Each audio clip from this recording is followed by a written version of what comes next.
आस्था और श्रद्धा की अमर कहानी फिर से लिखी जा रही है आज।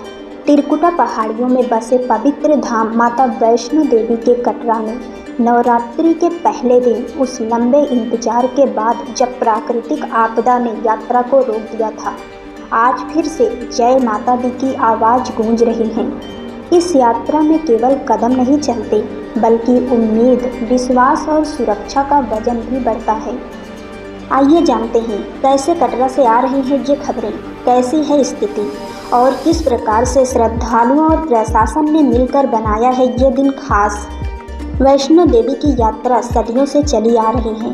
त्रिकुटा पर्वत की कठिन चढ़ाई और भक्ति की इसी परीक्षा ने इसे आम यात्री नहीं बल्कि तीर्थ यात्रा बना दिया है। लेकिन इस बार 26 अगस्त को एक बड़े भूस्खलन ने इस पवित्र मार्ग को बाधित कर दिया था।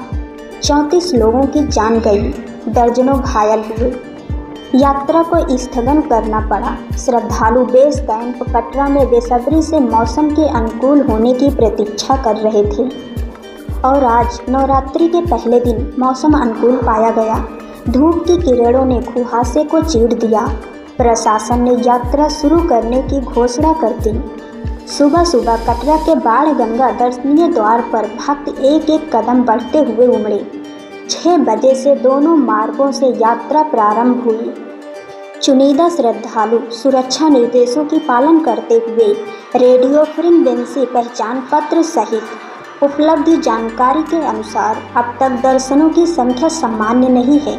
मौसम और प्रतीक्षा के कारण कुछ लोग अभी तक नहीं पहुंच पाए हैं, लेकिन जो लोग यहाँ हैं उनके चेहरे खुशी और आस्था से दमक रहे हैं।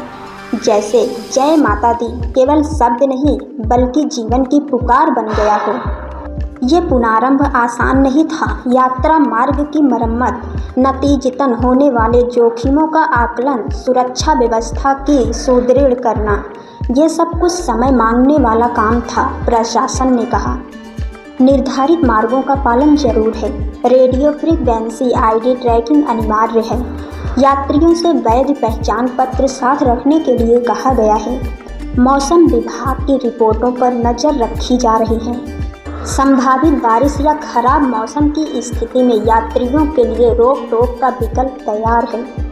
चुनौतियां अब भी बनी हुई हैं, जैसे तीर्थ यात्रियों का मनोबल, मार्ग की स्थिति, मौसम का मिजाज, भीड़ व्यवस्था, आधार सुविधाएं।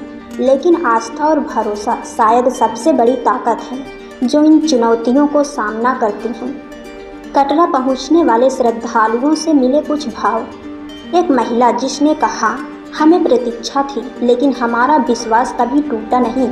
आज जब कदम मार्ग पर पड़े तो जैसे माँ ने बुलावा भेजा हो। एक समूह दिल्ली, पुणे और अन्य शहरों से आया।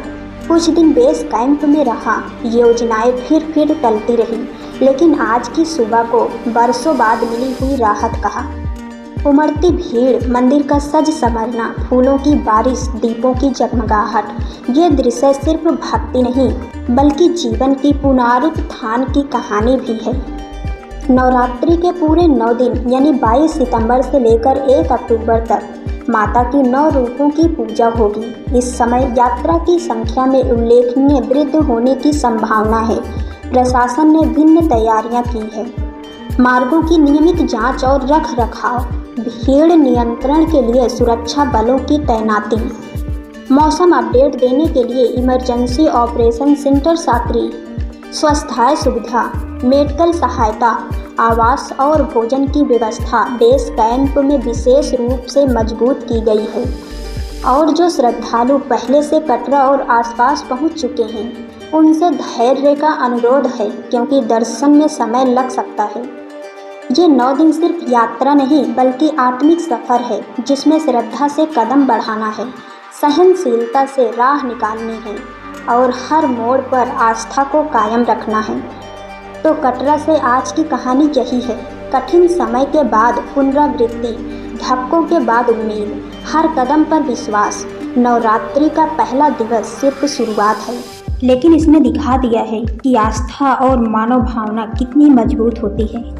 आप भी यदि कटरा यात्रा करें या ना करें, इस पर्व के दिन माँ के इन 9 रूपों के स्मरण में कुछ पल खुद से निकालिए, दिया जलाइए, भजन सुनिए, उन शक्ति स्वरूपों की पूजा कीजिए जिन्होंने हर बार अंधेरे से उजाले की ओर हमें खींचा है।